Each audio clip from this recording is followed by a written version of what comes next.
Everyone is talking about the Hong Kong principal being rude, and how about the security officer who be screaming? Hi. Let me tell you something that many people is completely glossing over. Yes, the Hong Kong principal has officially tendered his resignation, and honestly, this is exactly where we should respect him. 對唔住，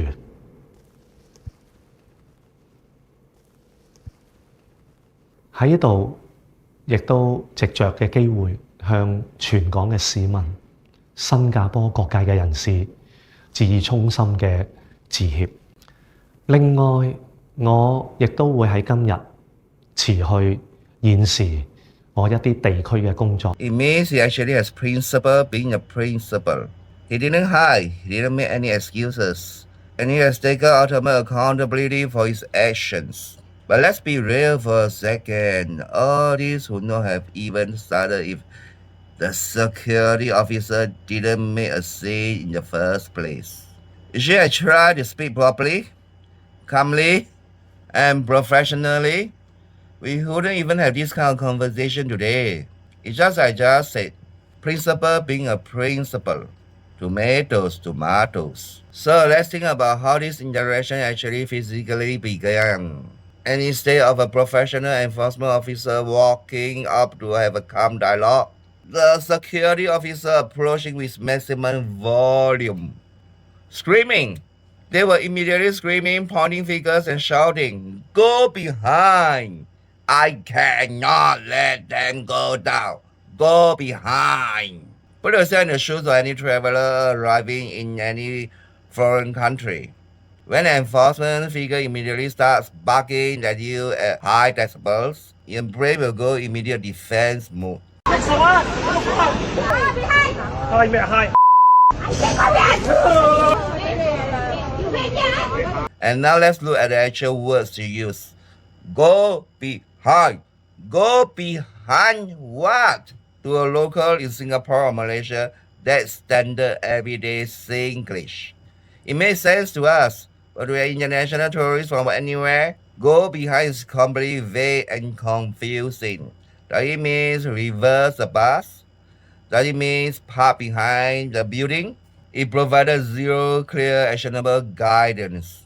Just only a loud, angry noise. Now a lot of netizens are claiming the principal didn't know English better than any Singaporeans. That's completely stupidly wrong. He's a Hong Kong secondary school leader. His English training is rooted in former traditional British way. The real trigger was an utter lack of professional grooming from the security staff. By dropping all courtesy, no excuse me, no please sir, just barking a raw repetitive command. The security guard stripped the interaction of any basic respect. Yeah, you can give all kind of reasons that the environment is loud and try to explain why the security guard was screaming.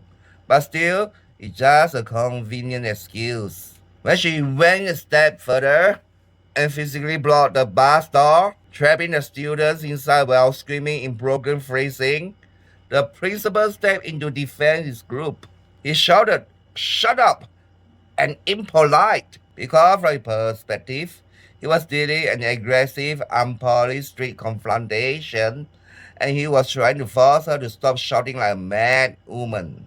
This became a classic case of taking two to tango. The tour bus company even came up publicly and stated that the entire dispute was caused by severe language barrier and communication failure. It was a total clash of authority. The security guard felt that she had the legal power to escort, and she used raw screaming volume to enforce it. The principal felt that he had the social and intellectual authority, and he refused to be barred in colloquial terms. He allowed the security guard's intense provocation to bait him into dropping to the exact same level, switching to Cantonese profanities to reclaim dominance, which ultimately cost him his career. At the end of the day, the public is trying out to blame one man.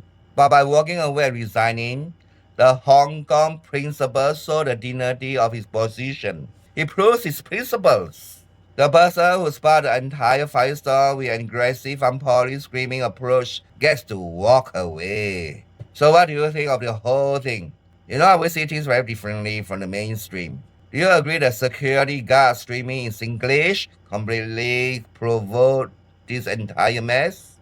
So the Hong Kong principal deserve respect for stepping down? Let me know your thoughts in comments below. I will see you the next one.